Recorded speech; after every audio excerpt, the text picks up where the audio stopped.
Hey everyone, it's Fox from modelmakingguru.com here. Remember the new web address, modelmakingguru.com. Welcome to part 2 of our build of the Master Grade Sinanju Stein version car, which is going to be, as we said in the last episode, two things: a budget build.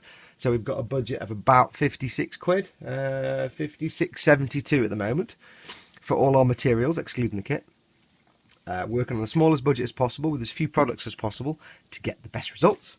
And it's a level 2 kit, a skill level 2 kit. I've started dividing my kits up into skill level 1 through 5. My original How to Weather a Gundam for beginners, that was skill level 1. It's real simple stuff, anybody can do it. This is the next step up, a few more advanced techniques. The keen-eyed amongst you will have noticed that on the Guru YouTube channel, I've renamed the Freedom Gundam build as a skill level 4 build. That's because that's getting towards the most advanced. It's a full repaint. It's got metallics and it's got some other techniques in there. I will be doing a skill level 5, and that will be a perfect grade, and that will be coming soon, so stay tuned. But this is a skill level 2. It's the next step up from absolute beginner. We're not going to be painting the kit, as in we're not going to be painting base colours and priming and using base colours on the parts, but we are going to use paints to add chipping and weathering and other effects. This is where we're up to so far. I have so far taken all the parts off the sprues, and as you can see there are many parts.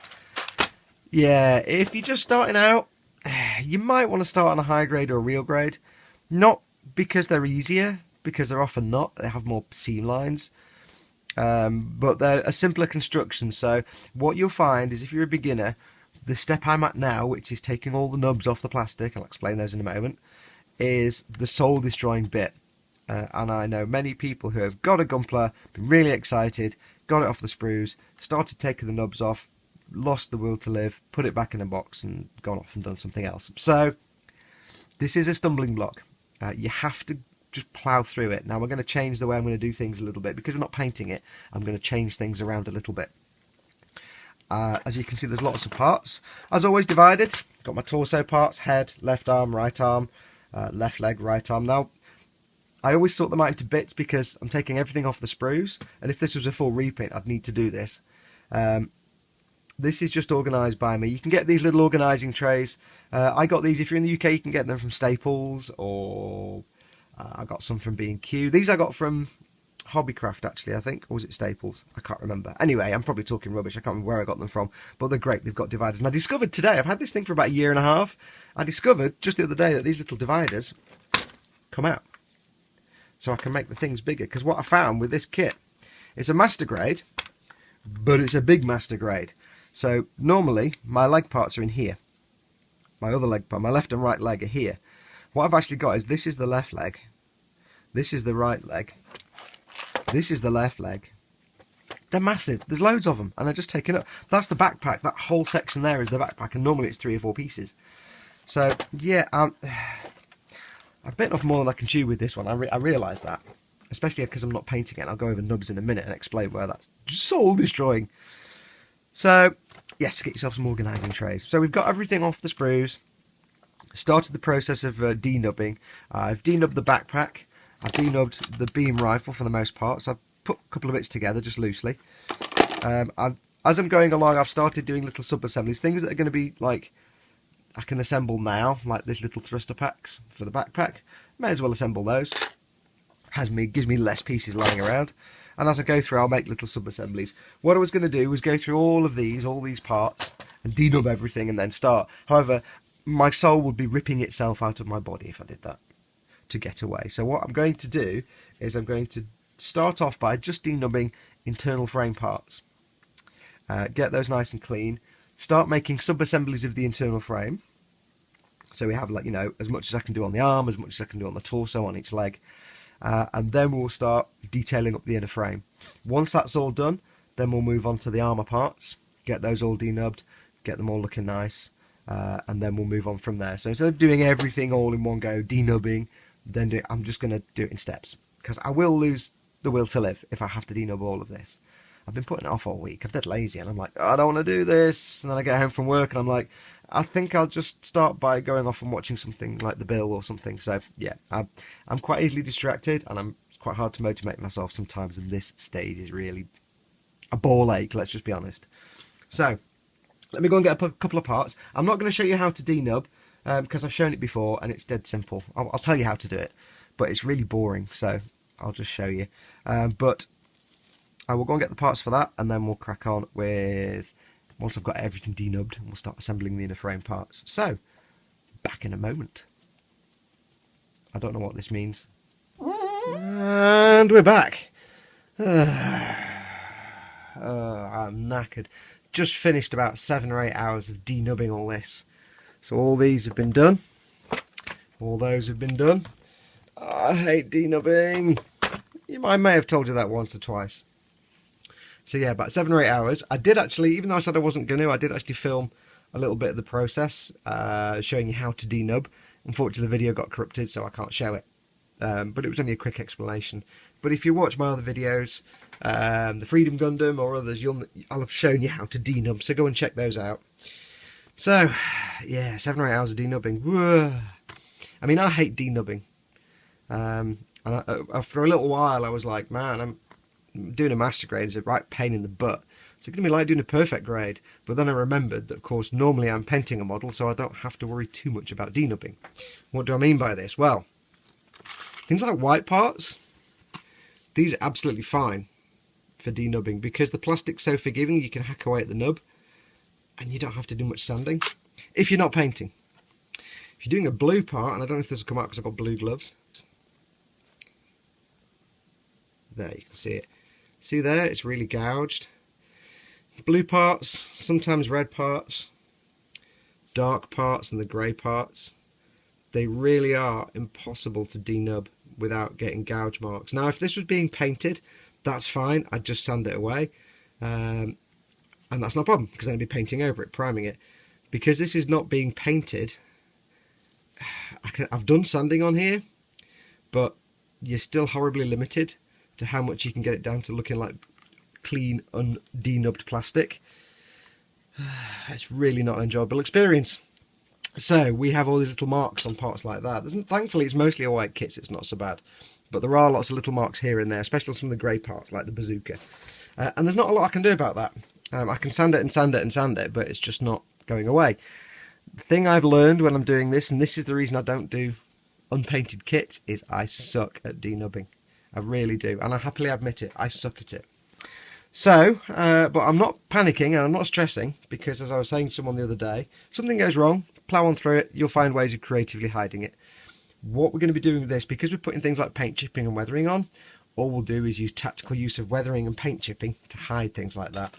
We can either hide them, or we can make them look like damage that's actually on the vehicle itself. So there's always a way to recover anything. So I'm not too fussed about these little dings and nicks. But man, it's just not enjoyable. So what have I done? Got all the denubbing done. I have started some basic pre-assembly. I've got the legs done, both legs and both of the feet inner frames. I've done those because I know they're all going to be one colour. I'm going to need to paint them anyway. And I want to get some parts on those that are separate from the armour. So I've made them. I've not started on the cockpit yet, or the torso, because I need to do something with the ball for the cockpit. Also, I also realised I'm going to have to leave the pilot out because I didn't take account of him when I was doing the setting up the paints for this project. If you remember, we're using just these.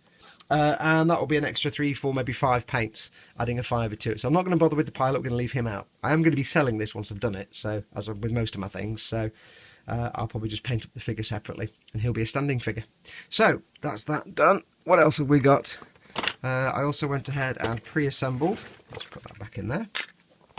Pre-assembled the Bazooka Gefahrten, which is a nice, big, meaty weapon. You've got the slidey thing for ammo.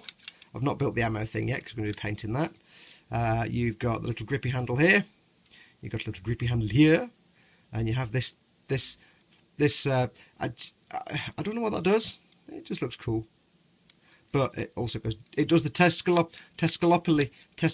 it stretches. It gets short and long. That's quite cool. So I like that. That's kind of awesome. And I've just broken it. Yay! Shh! Didn't see that. Also, slightly pre-assembled the shield.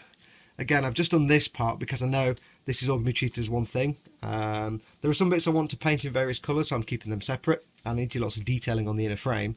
and I'm going to be doing a different wash on the inner frame. I'm going to be using the UMP stuff, not anything like oil paint. So this can be kept all in one because this will be treated as exterior armour. And I'm not going to be painting that gunmetal. I thought about leaving this off to paint it gunmetal. In the end I thought, no, I'll leave it grey. And there's some of the loose bits that are separate because I want to paint them various colours. This bit off the bazooka, this little, I assume it's like the holder for a strap, which is kind of pointless when it's like 40 feet long. That's separate because I want to paint it. And I also did assemble the beam rifle, but I've taken it apart again. And it looks awesome because what I'm going to be doing is painting the inner parts gunmetal and then giving some chrome, silver, dry brushing and metallic effect. Which is kind of a waste really, because you see about this much of the gun, about that much, and about this bit here and the rest of it, so you don't see much of it, but we'll do it anyway. So that's those bits pre-assembled. What I shall do first is I'll go and get my paints and brushes ready. Do you know, I'm just knocking everything today. I'm having a right Tony Fairclough moment. I need a bottle of something here so I can spill it. Sorry, Tony. I'll go and get my paints and stuff ready, and we will start by doing some detail painting on the inner frame parts. So let me go and get those ready, and we shall return presently. Back in a moment. That sounded really creepy. Ew. Oh, hi, I didn't see you there. Oh, welcome back. As you can see, we've started on the next stage, or the first stage of painting. What we're doing is we are painting the inner frame. Doing some detail painting. Now it looks a bit scruffy around the edges, but don't panic. Two reasons. One, my paint was a bit too thick, and two, it's actually really hard for me to film and brush paint at the same time because I have to get normally really close to the subject to see what the hell I'm doing with my old man eyes. So the fact I'm having to have a camera between me and what I'm painting is actually a serious problem for me. So don't panic. I will go around and tidy this up afterwards when I can stop filming. So what are we actually doing? Well, we're going around and painting all these little inner frame details. I'm going to be using a mixture of this colour, which is Tamiya X11 Chrome Silver. We're going to use some of the armour steel. And we may even use some of the rust colour, the rust shadow, mixed with a little bit of silver grey, I think it was, to make a light brown colour for some areas. Bearing in mind I didn't include a white in the list of paints, and we are working off a limited palette of colours. Now the idea is, ultimately, I want it to be a matte inner frame. If you've seen my other work, you'll know when I do a metallic inner frame, like on the Freedom Gundam or the RX-78-2, it becomes a nightmare, and I've said it many times, it becomes a nightmare of herding cats of biblical proportions. The nightmare, not the cats. And that's because when you finish your Gunpla, you want to give it a nice matte coat. But you don't want to make the inner frame that you spent all that time painting shiny matte. So you have to keep parts separate, keep the armour separate, and generally fart about. Yeah, and it does get quite annoying and time consuming. So what I'm going to do is I'm going to have basically, because we're not painting this is unpainted, this is bare plastic.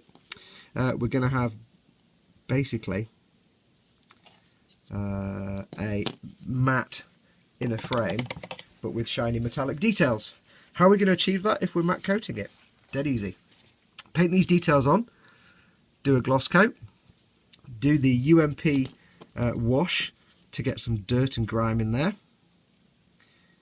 then give it a matte coat to seal everything in, and then what we'll do is we'll go back over the shiny metallic parts with some pledge brushed on to bring back the shine to those particular areas. So you end up with a matte inner frame that has shiny details. And that's the plan. Now again, apologies if this looks a bit rough around the edges. It's purely because I'm having to be so far away from the camera. I'm struggling to see what I'm actually painting. Now I will go back round after I finish filming, as I say, and clean up the edges and tidy it up. And the UMP wash, when you're doing anything like this and you're planning on a gunk wash or something like the UMP wash or any kind of edge wash, pin wash, anything like that, gunk wash, it will hide a lot of the sins, a lot of the rough edges. So don't worry too much. if things look a little rough and ready as you're going along, because as you've learned from me with weathering hides a multitude of sins. Now the difficulty here is knowing what to paint. I'm also not too fussed that it looks a little bit brushy. When I first did this first bit here, the paint was a bit too thick. If you find suddenly you're getting a bit brushy, with metallic paints, especially Tamiya's, because they dry out quite quickly on the brush, if things start getting a bit brushy, don't panic. Clean your brush off in your thinner or whatever you clean your brush with, and carry on. Because what you'll find is the paint will build up in your brush, like it's done now. If you remember, I'm using an old half pot of Tamiya X28 thinner that I've had for about a year now. That's just half a pot of that thinner that I kept, and that's what I clean my brushes with. So let's just get some more shaking with the paint. Shaking, shaking, shaking, shaking. Now it is kind of random as to how you want to do this, which bits you want to paint. I'm kind of just making this up as I go along. If you know me, you'll know that's how I work. I also tend to work off camera a lot, which is a bit rubbish. I'm also not too fussed if I go over these edges a bit. I'm just going over the tops of these, I'm not painting up to down the sides and stuff. I'm not too fussed if I go over the edges a bit, because I will also, once everything's done, I will also be doing a bit of a dry brush with some chrome silver, just to give it some highlighting and scuff edge kind of look. So again, I'm not too fussed that this isn't the best paint job in the world, and it's a bit patchy. And you'll find, if you keep in mind that you will be weathering stuff, and that weathering will hide a lot of errors, you'll have a much easier time and much more fun. I mean, obviously, it depends on your own personal quality control.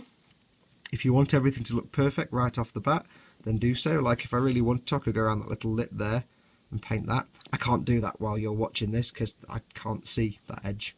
So I may go around and touch it in, or I may just leave it, because the washes and weathering will take it to the edge and hide that corner. I've found over the years I can spend hours obsessing over straight edges to get everything nice and crisp, and then go and weather it, and it hides all the stuff anyway, so I didn't even need to worry that much. So, enough waffle from me. I'm going to carry on doing this. I think my dinner's about to go out as well, so I shall stop now, activate the what do you call it, the fast forward button, and when we finish that bit we should have a painted leg, and then it's just a case of doing that twice, and doing the other inner frame bits as well. Now I'm going to use multiple colours, and I'll go through the colours I've used when I finish the time lapse, and I'll show you the finished leg. But this is basically what I'm doing now for the next day or two. Just painting these inner details so it looks a bit more interesting. Looks a bit more mechanical. Yeah, that word. Oh, I never showed you the mechanism, did I? Inner leg. Look at that. I love the joints on these things.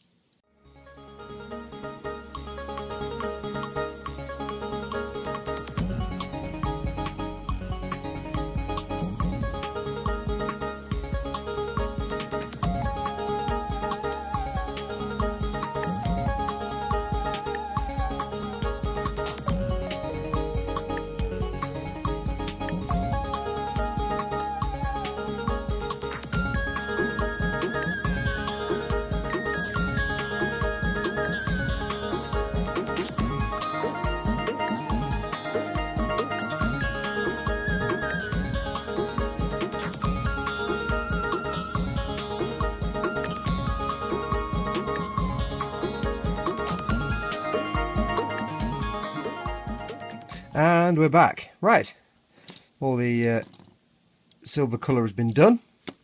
I actually switched, I don't know if you noticed on the video, but I actually switched from Tamiya Chrome Silver to MIG Steel, a MIG 191. The Chrome Silver was being a bit thick and finicky. The steel is basically exactly the same colour, and was a little thinner to work with, so I swapped to that. So you can see the legs have now been done. So you can see the thing I'm going for here. Now, as I said in the last bit, it's not the neatest paint job in the world, but that's fine because we're going to go over this with weathering. Also did a load of other parts. Did the crotch piece, just those panels there. And did loads of bits of the arms, the waist, bits of the torso. Did the feet, just these bits basically. And also did the seat cockpit parts and this bit to go around the head. And while I was there, I painted this bit here. This is the bit that you normally stick a sticker on to make it look white.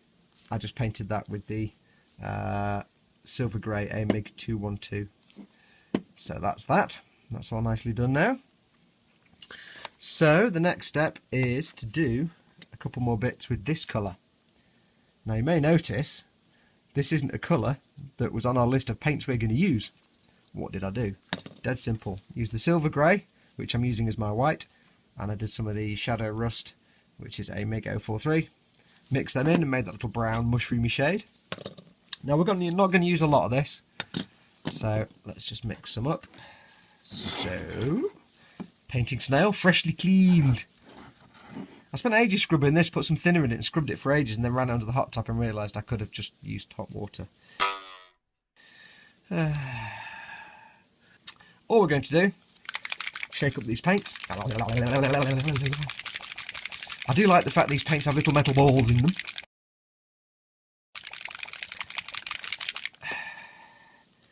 And we're going to take 1, 2, 3, 4 drops of the silver grey, and we're going to take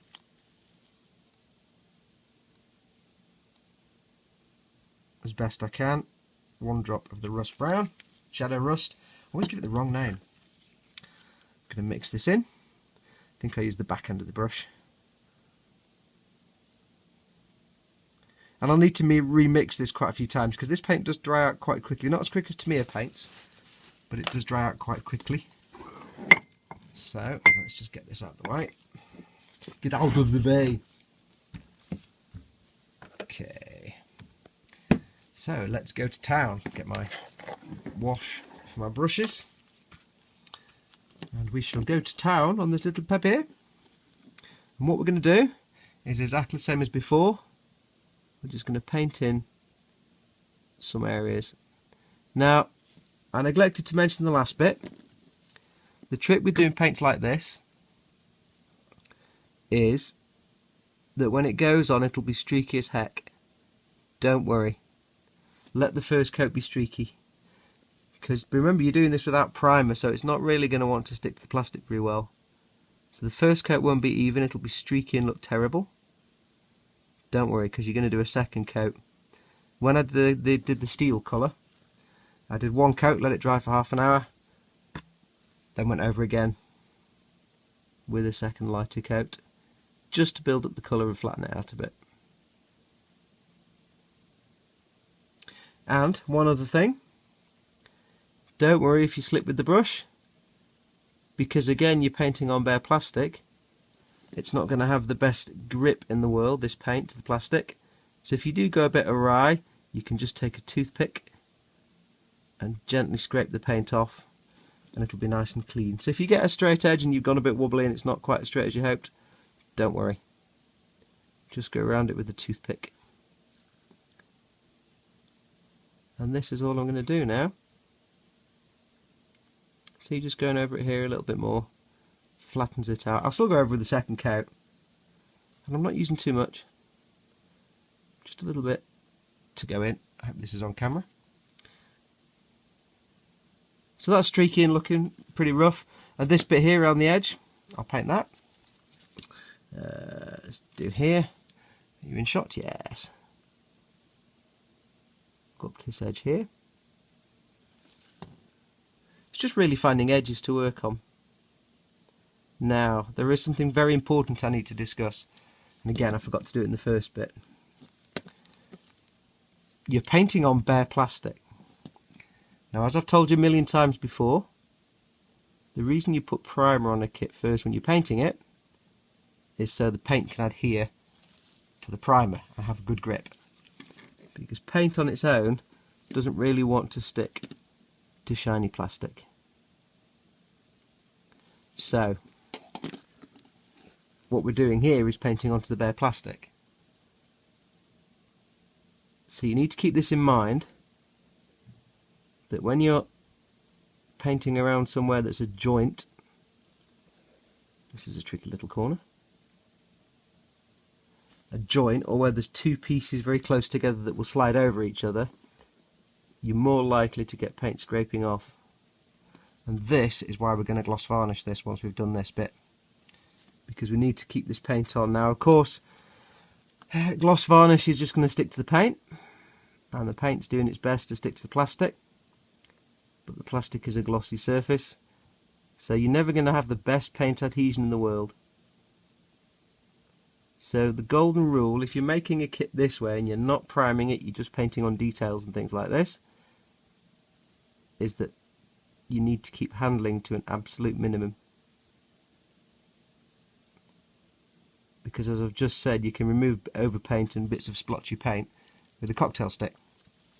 Just handling it can take the paint off. Now, having said that,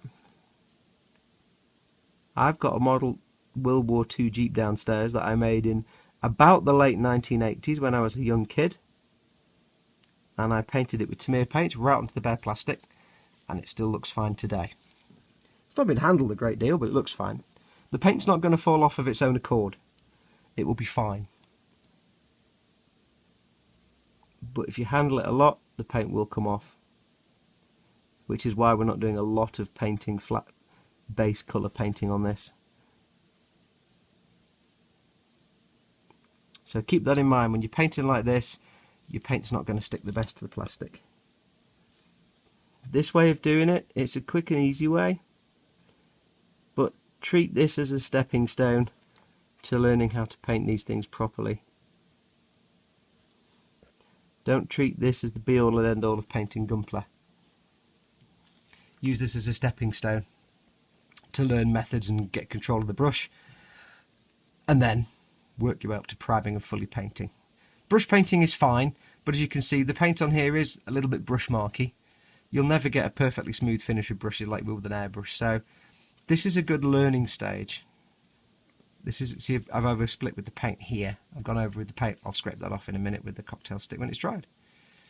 This is a good middle stage. This is a good way to learn how paint works, how brushing works, but don't treat this as once you can do this, that's it, that's all you're going to do forever, because you'll still want to step up the skill. This is a skill level 2, remember, so treat this as a stepping stone. So that's what we're going to do. I'm going to do it on this side as well. A couple of bits on the arms and here and there I need to do. I won't film it, I'll go and do it. So once we've done that, we are ready then for the gloss varnishings. And I was saying I was going to use the UMP wash on this, but you know what? I might just do a Gunpla wash. It's kind of the same thing, and it might save us, if we can take the UMP wash out of the equation, it saves us about £6. Takes us back to our £50 target. So I'll go and get the rest of these parts done, and when we come back, we'll be ready to start gloss varnishing the inner frame parts. So, back in a moment. Right, so that's these parts done. You can see now I've just done these two bits down here and this side part here. Same on that side, and same on the other leg. I also did this little bit on the torso, which is probably out of focus. This little bit here on the magical torso, and added a little bit of colour to this part of the skirt plating. And one other one, what other one did I do? I also added some to the inside of this ball joint for the arm here, just this little strip down the middle. Now you'll notice they are very brush marky, and again, like I said in the last part, that's the one downside of using paints with a brush. Even if you thin the paint down and even if you use very good brushes, you'll still sometimes get brush marks. So this is why this is a stepping stone step to, you know, full airbrushing later on down the line. One other thing I did notice when I was watching that video back is that one of these parts, this little bit here, with the circle and the kind of, you know, Vault-Tec style logo part that I've done in silver. I totally hadn't painted it. And throughout the whole process of painting the leg and handling it and looking at it closely, I just didn't even notice that I hadn't painted one of these. So just goes to show you can get snowblind doing this and get so absorbed in what you're doing that you don't even see what you've missed. So always take time out to double check that you've not missed anything, because there's nothing worse than having to go back later on and do it again and go, oh, I thought I'd finished this bit. So before we do the next stage, I just wanted to show you, I mentioned earlier that you can remove any paint that you've done wrong. You can see here I've got two little bits here that had gone wrong, and I wanted to show you how I've been cleaning those up. Because you're painting on bare plastic, it's not very grippy to the plastic, so this is the advantage of this method, or one advantage. All you do, take yourself a cocktail stick, get it in shot there, and very gently keep it flat to the surface, not like this, flat. And all I'm doing is focusing first of all. There we go. All I'm going to do is just gently rub, and very slowly that will go away. Takes a little bit of effort, but it will just go away. Because it's not painted onto primer, it's not going to be hard to remove. Now it does look a little shiny where I've rubbed it off and it looks like I've scraped it, but if you rub it with your finger that mostly goes away, and trust me, once you put matte varnish or gloss varnish on this and done all that, that will disappear. So I'm not pressing hard, I'm just gently rubbing. So that's how you clean up an edge. So when you're doing this, don't worry if you're going over the lines a bit, it's not the end of the world. You can just go in and clean up. So I'll just finish doing this, and then we'll get these parts ready for some gloss varnish. Now I know I've kind of rushed through this section completely. I've not really shown everything, I'm not showing me painting everything. There's a good reason for that, and that is purely that this part of the process, painting the inner frame, is absolutely, completely optional. Obviously if you're going to weather your Gundam, you want to do some weathering on it. But if you want to do painting on the frame, so little details and things like that, then this is optional. You don't have to. I'm sure you've already figured out that the majority of stuff I'm painting on here, like on the legs, this is going to get covered up by armour. And one question myself and Helgen 3.5 and, you know, skipper scale models get asked all the time is, why are you painting all this stuff that nobody's ever going to see? Very simple answer: pride. Pride in our own work. We know it's there. And that's the one thing about model making, is part of the job is trying to be as efficient as possible and saving lots of time. You know, there's no point painting something for 12 hours if you know there's a way to do it in 3 hours and it looks just as good. But another thing is, you know, like Tony on Helgen 3.5 when he painted his Valentino Rossi motorbike rider figure, which looked fantastic and had 3 billion decals. When he put the helmet on that guy and put the visor on, 99% of the face just disappeared. But, I mean, in that case, you can take the visor off and you can see it. But the logic would be, well, you can't really see his face when I'm put the visor on, so what's the point in even just giving anything more than a basic flesh colour and leaving it and painting the eyes really carefully? It's pride. It's pride in your own work. You know what's under there. And of course with Gunpla it's a bit different. You do have the option of displaying it with some of the armour removed. Maybe you're doing a diorama of a maintenance bay or a dry dock, so you might have a bit of the leg exposed and some crew walking around working on it. So there is that option. But for me it's just, I know it's there. Little tiny bits will show through. You'll see this bit through the knee joint. Little bits will show through, but it's completely optional, so I've kind of skipped over this a bit. Obviously with things like the weathering and the armour we're going to go into more detail and show more, but for this it's just the basic techniques, and then we'll crack on with the rest of it. So let me go and finish scraping all these bits off, and then we'll start figuring out what we're going to gloss varnish now and what we're going to gloss varnish later. Back in a moment. Okie dokie, right, slight change of plan. I'm not going to be able to fit in the gloss varnishing in this episode, so we're going to have to split this in a frame section into 2 episodes. What have we done so far? Let's just recap before we go on to the next bit. We've got all this inner frame parts done. Not here are the arms, I'll show you those in a second. So we've got the legs, we've got the waist, or the hip, we've got the feet done here, got the sort of waist area, we've got the ball joints for the, I think they're for the legs. I've also done the ball joints for the shoulders, I'll show you those in a second. Got all the metallic paint on, got all the tan paint on, it's all been tidied up with the old cocking tail stick. I also realised I hadn't painted the silver parts on the vents for the chest on this piece. So just these bits here in painted. I started some pre-assembly. I pre-assembled what I can of the torso. Now the cockpit and stuff isn't on here, and the armour isn't on there, purely because this is what I've painted on here, this tan and the silver.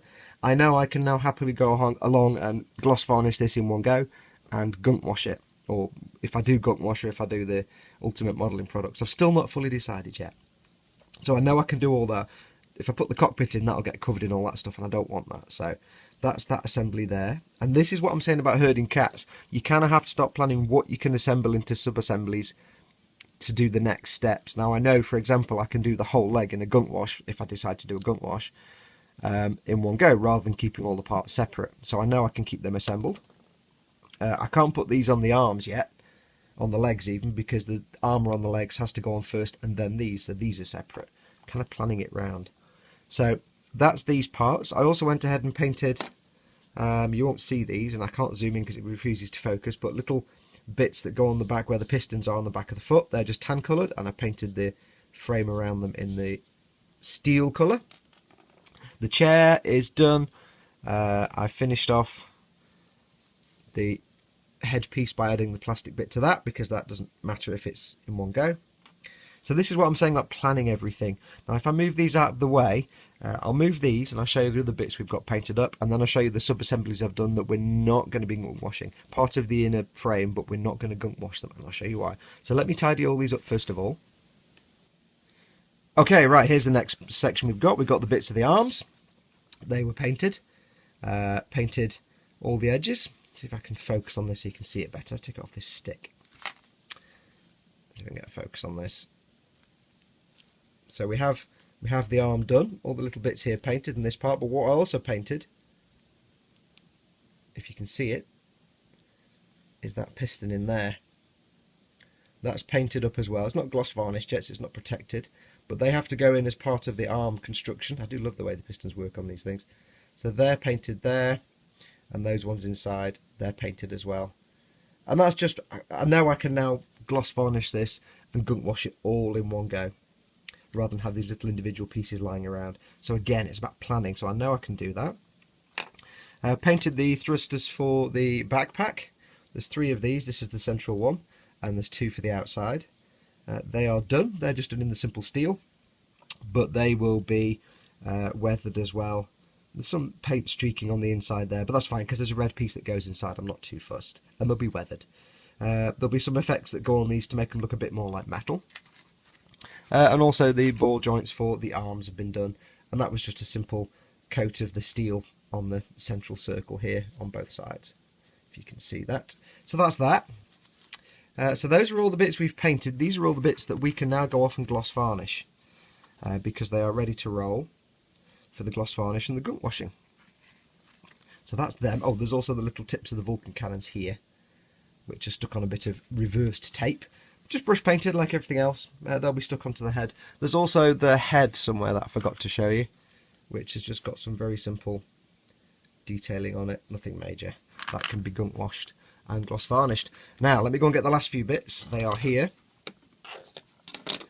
Now these include parts of the inner frame. Now you might be thinking the plan was to get all the inner frame done first and gunk wash it. That wasn't the plan. The plan is to get as much of the inner frame done that I can do all in one go, and then gunk wash it and weather it. You'll notice that these parts have bits of the inner frame. This is that part where we painted the vents on. You can see the vents there. So why have I put these on to the pieces of outside armour? This is where the planning comes in. Again, like I say, these need to be gloss varnished then gunk washed. However, so does the outer armour. Now these pieces can be gunk washed and gloss varnished at the same time as the outer armour. The outer armour has decals to go on it. So this is the way I'm thinking, I'm planning. I'm thinking, well, I need to put a decal on here and then gloss varnish it and then gunk wash it. So why don't I assemble this part, put that bit in, put the decal on, then gloss varnish the whole thing, and then I can gunk wash the whole thing all in one go. The rest of the armour that goes on, say, the legs and the arms, that'll be gunk washed later. But this bit I can do now, and I can get it all in one go. So, or I can do it once that's on. This doesn't have to be done in advance and then stuck into the back of this armour. So these parts are where interior frame goes into armour and there's nothing too complicated, I can basically leave them out for now, put them to one side, and then these can be done when the rest of the armour and all the decals are done. Because with the armour, it's a case of put the decals on, gloss varnish, and then we carry on. So these parts are not getting done now. We're treating that as not part of the inner frame. So that is it for this episode. There really isn't enough time to do the gloss varnishing now, so we'll start the next one. Well, maybe not the next episode, because that might focus on something else. I don't know yet. I'll probably jump around a bit. But when we get back to part 2 of the inner frame, we'll do the gloss varnishing and then the gunk washing and then anything else after there. So for the meantime, thank you very much for watching, as always, as I knock the camera. I do love you all. You are my followers, and I love you dearly. Stay tuned for the next one. Also, as I mentioned on my Facebook page, there is another build coming up over the next few weeks at some point. It's going to be a very special build. It'll be a little while before you see it, but it'll be a very special build. It's a perfect grade Zaku 2. Perfect grade. I mean, imagine all the pieces. There's going to be a lot of work. But that's going to be in the works at some point. But for the moment, this is the build. So stay tuned for the next one. As always, pop along to me on Facebook, modelmaking.guru, and I'm on Twitter at modelmakingguru. The old website is still there.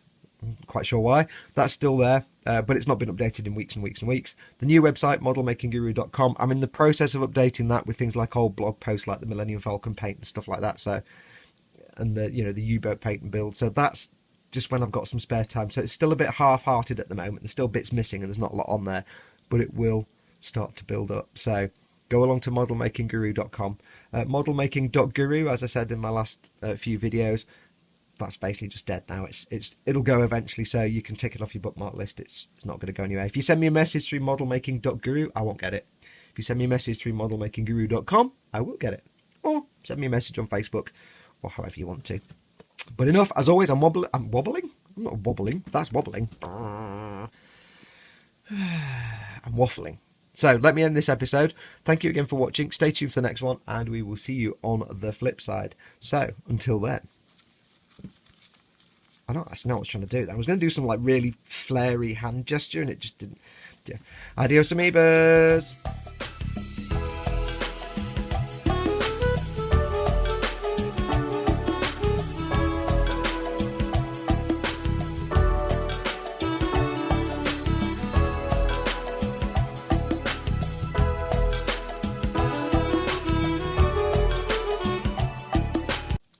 Do you know what? My gloves make a really weird noise when I do this.